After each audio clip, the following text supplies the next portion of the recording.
A kidney stone can be as small as the head of a pin, almost invisible to the naked eye.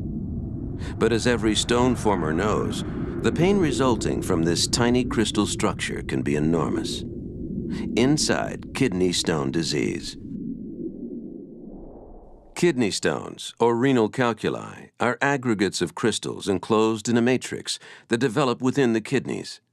They're classified according to the specific types of crystals they contain and fall into 5 major categories: calcium oxalate, calcium phosphate, struvite, uric acid, and cysteine. The most common is calcium oxalate. How is a stone formed? The first step is nucleation. Ions such as calcium and oxalate that have been filtered into the urine by the kidney spontaneously join together to form a solid crystal nidus. This is called nucleation. There are 2 kinds of nucleation. In homogeneous nucleation, crystals form around a nucleus with the same composition. Crystals of a different composition can also form around the nucleus. Organic materials, such as cell debris, may be deposited between the crystals as a matrix. This is heterogeneous nucleation. The tiny crystal formations travel down the nephron and are usually deposited at the renal papilla, where they undergo the next major phase, growth.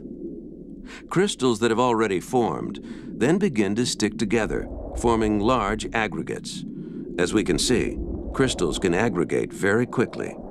New stones are retained in the kidney, where they can continue to grow for an unspecified length of time until, for reasons that are not well understood, they are displaced and travel through the kidney into the ureter.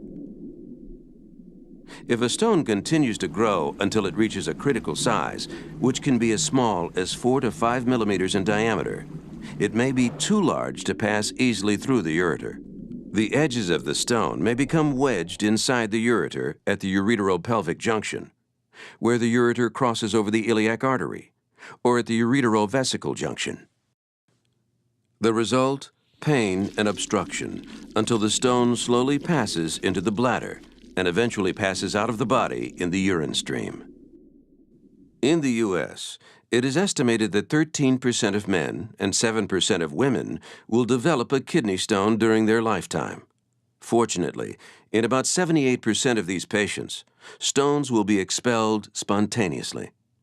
But stones that become lodged in the ureter may require lithotripsy or percutaneous or endoscopic removal. It's important to note that nearly half of all first-time stone formers will have another stone episode within the next 4 years. Recurrent stone formers are at even greater risk and may form a new stone every 2 or 3 years. But what actually causes crystals to form? Why do some crystals develop into kidney stones and others do not? One critical factor is supersaturation of the urine with stone-forming salts. Supersaturation is the driving force for crystallization. In undersaturated urine, crystals cannot form. The other important factor is a deficiency in substances called inhibitors. Inhibitors retard the nucleation, growth, and aggregation process by binding ions needed for crystal formation and growth. One of the most important inhibitors is citrate. Urine saturation and inhibitor levels explain why, in normal patients, large crystals are not formed. Their urine is not as saturated, and they have sufficient quantities of inhibitors present. But the urine of patients with kidney stones is more saturated. It may also lack inhibitors that increase the propensity for crystallization of stone-forming salts. There are 2 reasons for this. First, stone formers are known to suffer from a variety of metabolic disturbances that increase the amount of stone-forming substances excreted in the urine and also decrease the excretion of inhibitors. Second, a number of common nutritional and environmental factors can cause abnormalities in the urine. These factors may also exaggerate underlying abnormalities due to metabolic disturbances. Environmental stresses, for example, play a significant role in stone disease, especially factors that trigger excess water conservation in the kidney, such as inadequate fluid intake.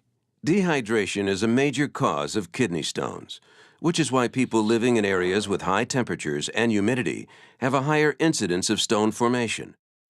A diet high in sodium is a double risk, because it increases calcium excretion and reduces urinary levels of stone-inhibiting citrate. Too much animal protein creates similar problems, encouraging stone growth by increasing urinary uric acid and reducing urinary citrate. Certain medications are also known to encourage stone formation or growth in susceptible patients, including common supplements such as vitamin C. There is no cure for kidney stones, but once an acute episode has been resolved, the key to therapy is simple: preventing recurrence. And fortunately, the most common stones, calcium oxalate and calcium phosphate, can be effectively managed with a combination of diet and lifestyle changes and medication.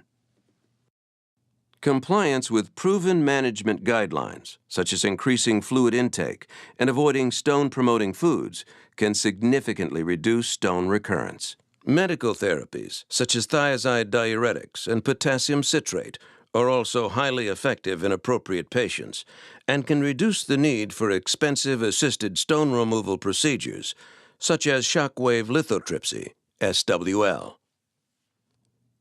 The economic burden of kidney stones is significant, with medical costs reaching billions of dollars annually.